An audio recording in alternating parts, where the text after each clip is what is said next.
Uh, your films at all? No. No? Why is that? Why did Nobody did, not even my father.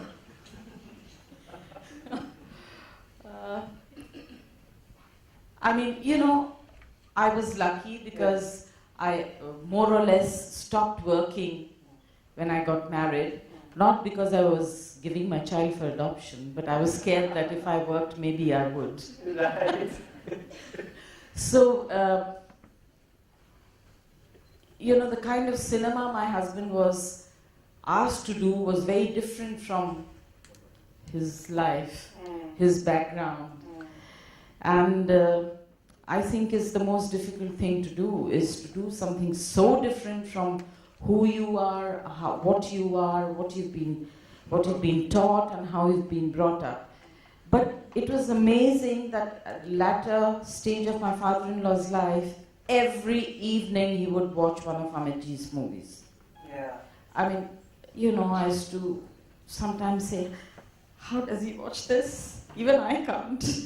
But you know, actually, I asked... But, you know, I think probably it's his love for his son, and he just, because he didn't see enough of him. So maybe, you know, the power of cinema. Maybe I actually asked Amit Uncle why Dr. Bachchan did that, and what Amit Uncle said to me was that he said that towards the end of his life, he had lived with literature and poetry for so long, and that it was defined by being open-ended, that the consolation of having a film where there was a conclusion, that the story ended, and that there was some sense of closure, had become so important to him at that point of time. And that's why he said that he was watching. He's just intellectualizing emotion. It was just pure father and his love, and his need to see his son. You know, we were speaking the other day about, I referenced Zadie Smith in that conversation where she said that one of the things that defines postmodernism is the triumph of symbol over experience. And that's what our films, our cinema in Bollywood particularly are, is, you know, you throw in lots of people dancing and flashing lights and somebody dancing on top of a train, and that is supposed to sit in for real experience. And you were lamenting that also. Yes, very much. You know, there was a film that released about a week back. My son happened to be in that film, buffooning himself throughout. And, but you know, I told him, I said, you know, you are a fantastic actor because it's impossible to act stupid. If you can act stupid in front of a camera, it's amazing. I couldn't do it. I am too inhibited. But you know, he did it so freely. I was so impressed. Of course, I went and told the producer and the main actor of the film that I've never seen a film which was more nonsensical than this one. And, but he was so quick. Amazing mind. He's amazing mind. He said, but Jaya auntie, not more nonsensical than Amar Akbar Anthony. So I said, but you know, it can be entertaining because Amar Akbar Anthony is a film I love watching. And you know, if you want to laugh, I request you not to do that, please. Thank you. You laugh and you don't sort of take back home anything. You leave whatever you see in the theater and you go home and you eat a hamburger and you're happy. But when you see literature translated into cinema, you don't go to a hamburger joint. You go home, sit with a cup of tea or coffee and talk about every scene.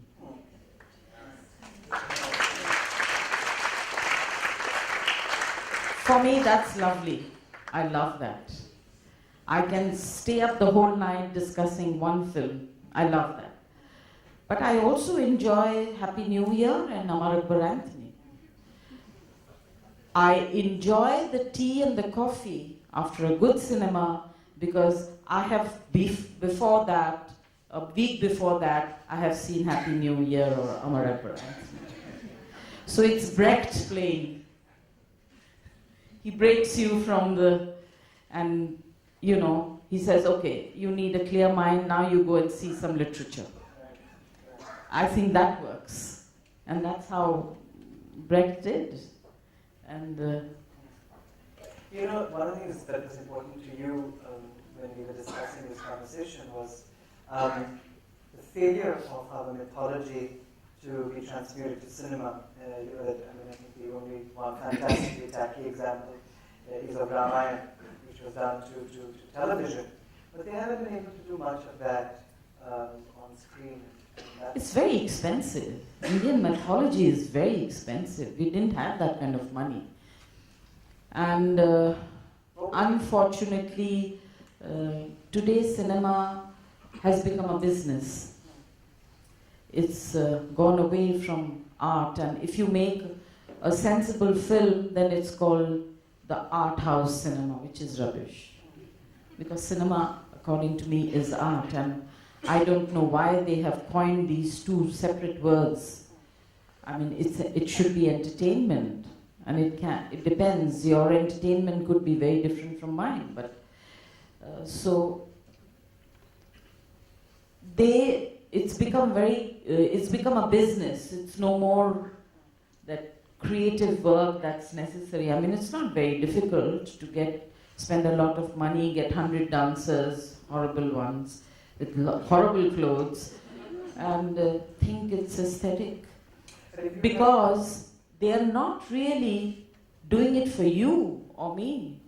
They're doing it for some guy who is on a rickshaw the whole day and in the evening wants to come and sit in front and, not worry about going back to his chawl and living the life he lives. I think, I feel, I'm absolutely here to say that, please correct me if I'm wrong, but I think that's what we are doing today.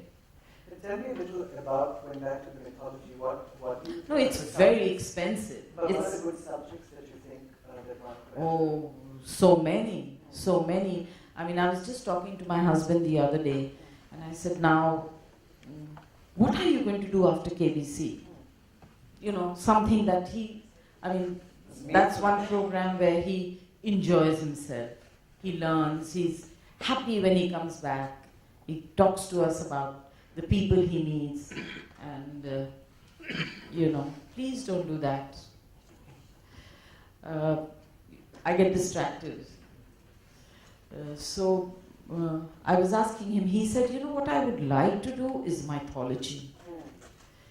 And not do mythology with a period in mind, but mythology in today's context. Because it's relative today. It's important today. We need to bring in those archetypes, timeless motifs of law. And the culture, yes. Where somewhere we are getting lost, and we need to do that. JB, I was also advised that we should open up the floor to questions, so if you permit. Okay, don't kill me, but yes, okay. Sir, please. Okay.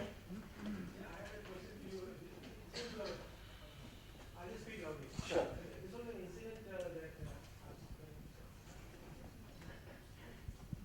Sorry, my name is Kim Singh. I'm a journalist from California, and I enjoy you as a fan ever since I saw you in Upahar and whatnot. But and your that was also from literature, and you have not lost your charm over all these years. No. So there was this event at Bandra Taj where Amitabh ji had come and Abhishek was there. They were launching some event in the US, and you were not there. And one journalist from the audience said that, Jaya maa kyun nahi aayi? And Amitabh ji has such amazing humor. She said, wo aapki maa nahi hai. Next question, please. So but the serious question I had was, that you are living in a family with such incredible actors, including yourself. And I know you'll say no, but we want to see more of you. You have denied us as fans. You have to write. Hanji? You have to write. The subject has to interest me. You don't see more of me today because I don't want to do what's being done. You have a wonderful writer on stage with you. His books and me, I'll have to think of my designer before. But It's a thank you. little strong for me. But thank you for coming today. We need to see more of you. Thank you. Thank you. Question?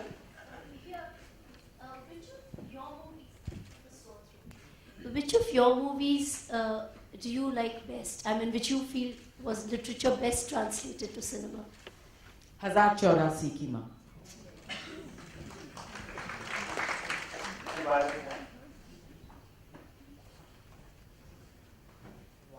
Why was one of my favorites?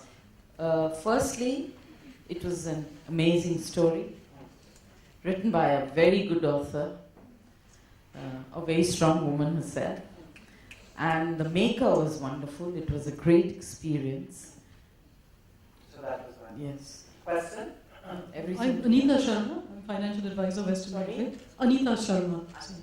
I just want to ask you the central topic today, and I want a reply for that. That why is there such a failure of literature in current cinema? Why do we produce such trash? Why don't we have those lovely movies in which we would love to act? Why don't we have them today? So few of it. Ask the writers sitting in this auditorium. Also the viewers. I think that there's Well, there is a section for that, but there's also a large section which is interested in seeing literature being translated into cinema. There is, and it's not only us, it's all over the world. I mean, look at the kind of cinema, except maybe Eastern Europe, because there's so much, they've been through so much crisis that literature just is coming up and different kinds of cinema is coming up. But, the so-called big cinemas being made in Hollywood is also going through the same kind of period. You see a bigger Hulk in the next movie. One Hulk, then Hulk 2, Hulk 3, Hulk 4. I don't know. I mean, these Hulks keep getting bigger and they don't need human beings. They are not going to need actors any longer. In future, you'll have robots doing all the acting, if they can act. Yes, absolutely. Senator White Jackson will take a question. I'm just sending a mic across. Ma'am, after this question, would you take a mic upstairs? Good afternoon, Sid. Thank you so much for this. It's great to hear Jaya on stage.